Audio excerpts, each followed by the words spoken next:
Okay, we're back. So I kind of skipped ahead and done a few things. I realized it was extremely difficult to try to do with the camera. So we're going to do this real quick, and then I'm going to go back and explain of what I did. So I got a soldering iron heating up. I have a ball of wax on the end there. Should be getting pretty hot. Let's see. Yeah, it's pretty hot. So what you got to do is you just want to heat up this needle bar and melt the wax. Oops. This might take a little while.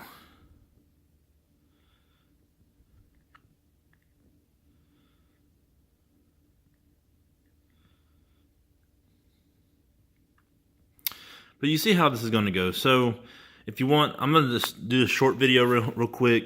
Oops. My bad. See, it's hard to hold the camera and do this at the same time. So what you're doing, you're just basically heating the needle bar up, and it's going to melt, in turn, melt the wax. Looks like it might already be happening. Yes, maybe we don't have to make two videos.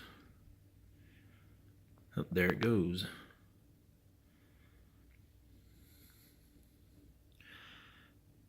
But what I want to do, I'm going to put that back on the holder. I'm going to use this to kind of move it around here.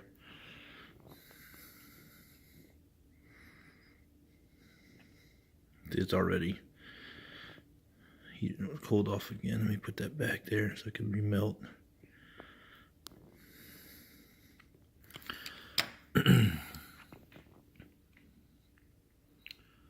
Let it finish melting onto the screw here.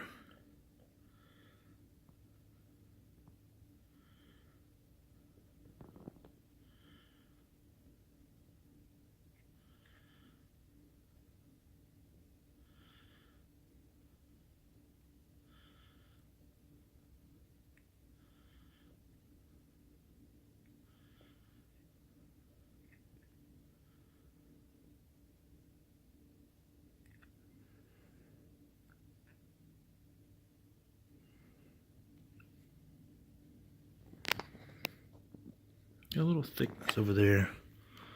I think that looks pretty good, actually.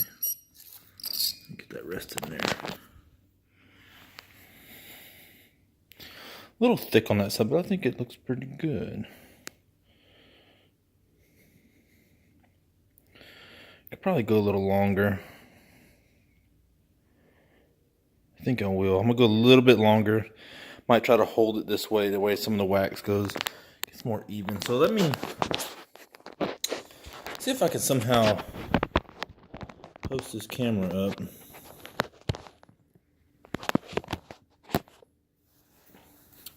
you see this? Okay. So this is what I'm gonna do. Ooh, you're falling here. Rushing you against my son's plastic cup here. Alright, so what I'm going to do is I'm going to try to heat this up again. I think it's getting really hot. I'm trying to lean over and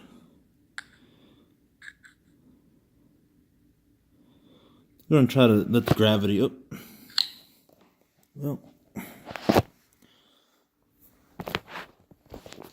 I'll get to see how this is going to go.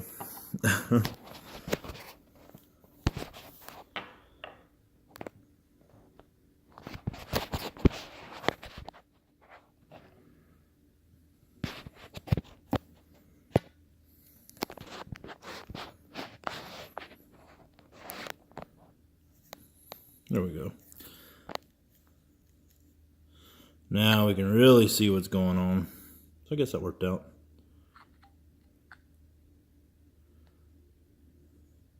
If I wasn't having to hold this camera, I need to get me a little camera stand.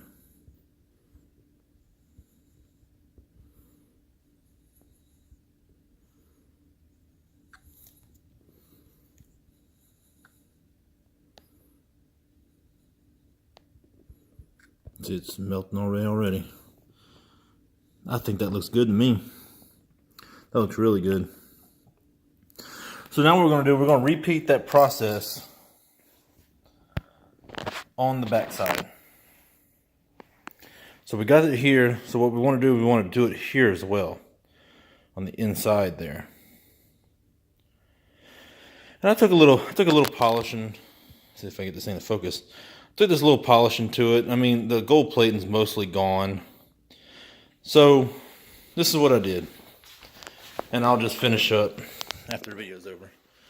So I had everything apart from last video, and I realized it's extremely hard to do, just like kind of like now. It's hard to do while trying to hold the camera.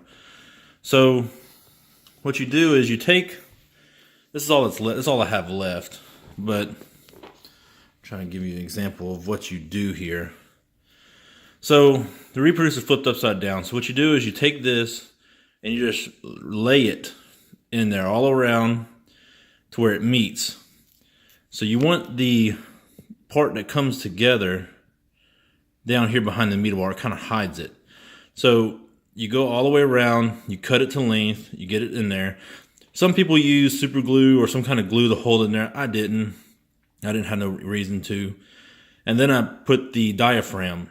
I laid the diaphragm in. Now, what's really important is that the diaphragm does not touch the metal casing around. And also, the needle bar is not pushing or pulling the diaphragm. So that's what these adjustments are for, right here. So when I removed the diaphragm, I got the wax off, got the diaphragm off the needle bar. I checked the needle bar. It was still straight up and didn't move. I reinstalled a new diaphragm put the screw on it, and it didn't require any adjustment here, which I was really lucky with that. There was no push, no pull. I didn't have to bend the needle bar any. I kind of ran a sharp knife around, make sure it was not touching anything. I maybe had to bend it a little bit to keep the edges from touching.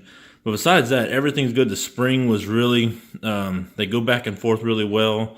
So I don't think I need to replace those. So when you do this, it's good to go ahead and while you got it apart to go ahead and replace these springs. But I forgot to order them, so I'm not going to worry about it.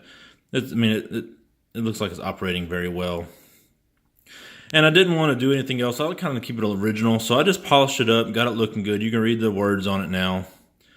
It was really nasty. I cleaned off this rear face. It had some kind of glue on it. And that's one thing I wanted to go over. I can't do it until I get this wax on this. But here is the one that's already been rebuilt. That was on my machine. If you listen to the other videos I have, you know that this sounds extremely well. I'm very impressed with it.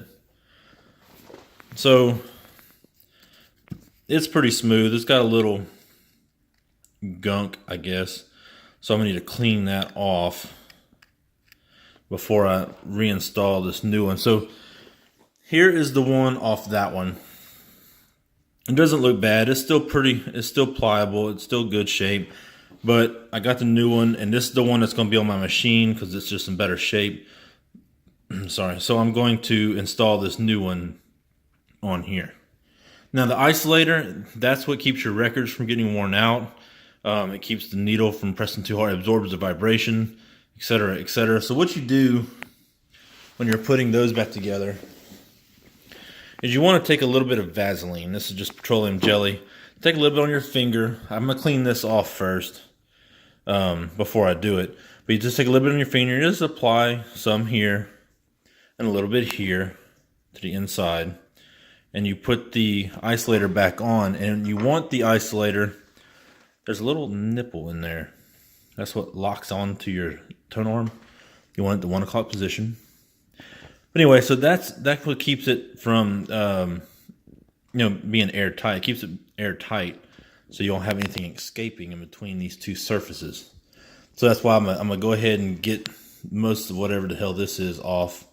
Make sure it's nice and smooth. Apply some Vaseline. Reinstall the isolator. And what we're gonna do after that, it shouldn't take me too long. After that, I'm gonna do a video. This one already sounds good. We already know what it sounds like. But we're gonna play a record with this, with the new isolator and everything. And we're gonna play a record with this one. This one's the one I just rebuilt. We're about to finish rebuilding. little older isolator, but it's good, and I'll order another one eventually and see how they both sound. So let me finish up this and we'll do another video. Thank you.